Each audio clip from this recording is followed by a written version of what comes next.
আর বন্ধুরা এই মাছগুলো ড্রামে ছিল, কমেন্ট করে বললো বৌদি ভাই তোমার বাড়ি কোথায় আর আমার নামটা নিও। নমস্কার বন্ধুরা, কমলা ব্লকের 7 নম্বর ভিডিওতে সবাইকে স্বাগত জানাই। আর বন্ধুরা আজকে দুপুরে রান্না করব ছোট শোল মাছের ঝাল, ছোট ছোট গড়ি মাছের ভাজা আর পিপা ভাজা। আর বাবা মাছগুলো ধরে এই ড্রামে রেখেছে, আমি ড্রাম থেকে মাছগুলো বার করে খুব তাড়াতাড়ি কুটে রান্না বান্না করতে যাব। আজকে তো ভোট দিতে যেতে হবে, আর তোমাদের ওদিকে ভোট দেওয়া হয়ে গেছে কিনা অবশ্যই কমেন্ট করে জানিও। আর ভিডিওটা না টেনে শেষ অবধি দেখবে, আশা করি তোমাদের খুব ভালো লাগবে।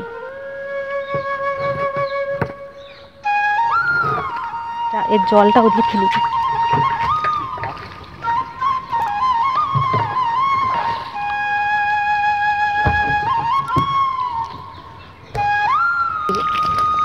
শুরু হয়েছে ছটকানা। ওই দাঁড়া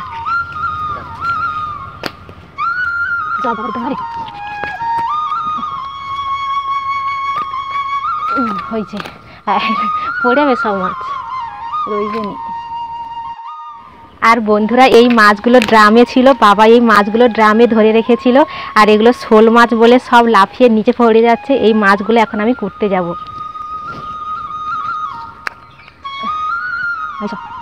কোথায় সাবধান, ওখানে সামনে পুরো মাছ অনেকটা। এই তোরা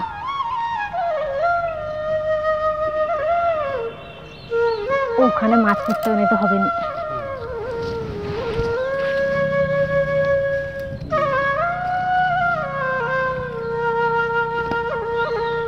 শোল মাছ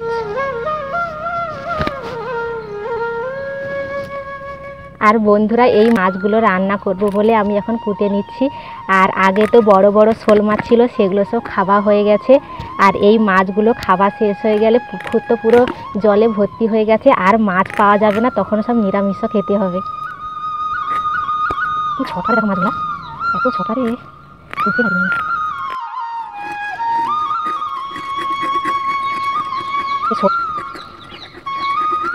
শোল মাছ, শোলগুলো মাছ এত ছটাই তো। এই মাছগুলো প্রচুর ছটকায়, সেই জন্য আস্তে আস্তে করতে হতো, নাহলে গোটাটা পুরো আইসে ভর্তি হয়ে যাবে। একটু গড়ি মাছের ভাজা করবো তো, আর তার সাথে গাজনে পিপা করছে, পিপা ভাজা যদি মাছটা হাত ধরে পালিয়ে যাচ্ছে। শোল গড়ি মাছ যাচ্ছে লাফালাফি যায় হয়েছে ভিতরে। আর আমার পুরো মাছ কুটা পুরো শেষ হয়ে গেছে। আমি প্রথমে মাছগুলো ধুয়ে নিয়ে চাল ধোবো, তারপরে আমি চান করে রান্না বান্না করতে বসবো। আর গড়ি মাছগুলো দু ভাগ করে নিচ্ছি, যাতে গড়ি মাছগুলো ভাজতে খুব তাড়াতাড়ি হয়।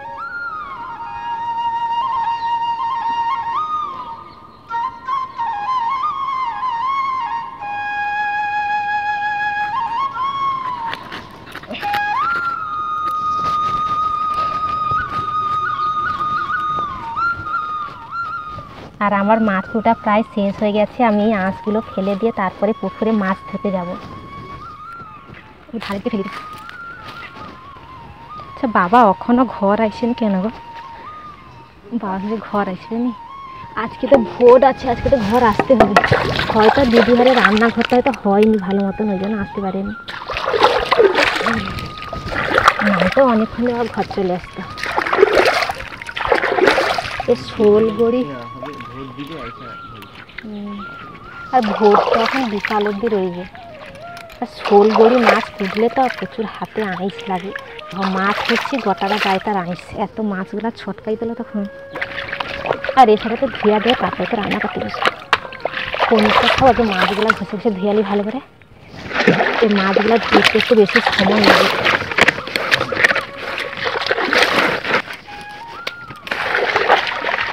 মেঘ আবার ঘোর হয় কেন গো? আজকে ভোট দিতে যাবো, কি কাটা সত্যি যাচ্ছি। আর মাছগুলো ছানি নেই ভালো করে ধুইলে, তো ধোয়া কিন্তু ভালো হয়নি, ঢাকায় এত ভালো ধোয়া হয়নি মাছ। ভালো করে ছানি ঘষে ঘষে ধুইলে তাই ভালো মাছটা হয়।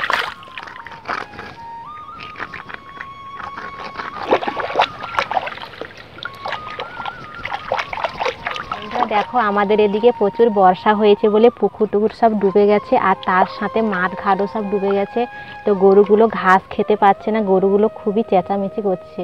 তো এখন চারদিকে ডুবে গেছে, ঘাস কোথায়ও খুঁজে খুঁজে পাচ্ছি না। তো বাড়ির ভিতরে দুটাখানে ঘাস থাকে, আর তাই কোনো সমস্যা হয় না ঘাস দিতে। এই একটা বাছুর আমাদের আছে।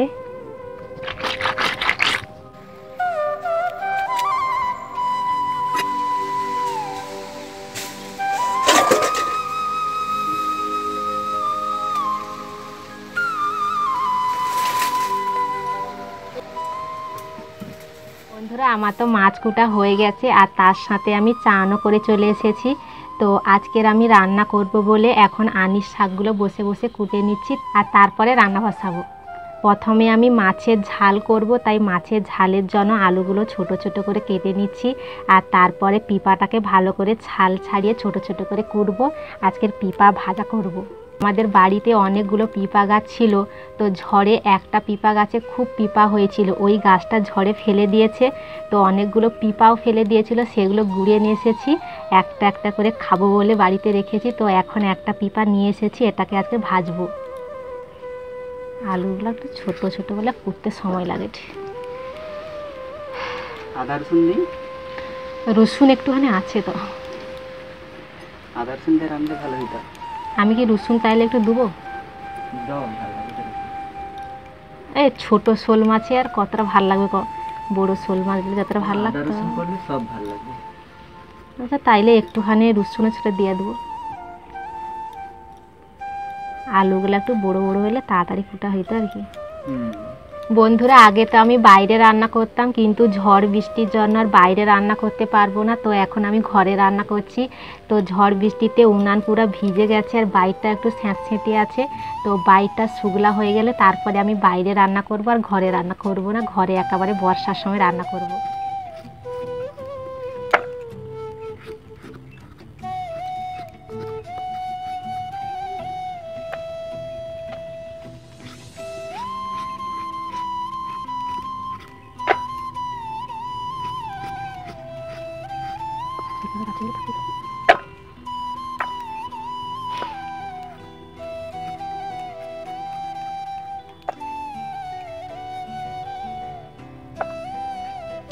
খাইলে কিন্তু মিষ্টি সুন্দর লাগতো।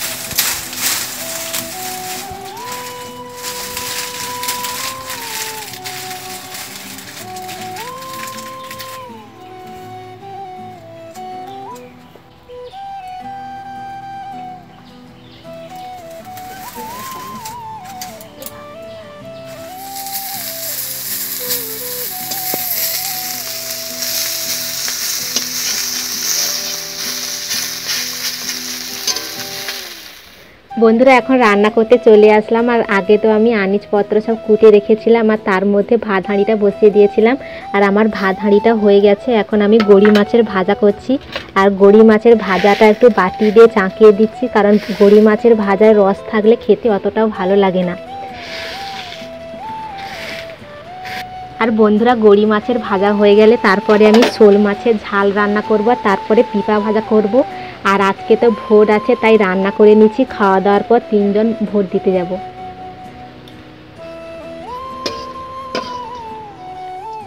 বন্ধুরা, আমার তো অনেক দিনের স্বপ্ন ছিল ইউটিউব থেকে একটা সিলভার প্লে বাটন পাওয়ার জন্য পরিবারে 1 লাখ সদস্য থাকা দরকার। সেটা তোমরা সবাই লোক মিলে পূরণ করে দিয়েছো।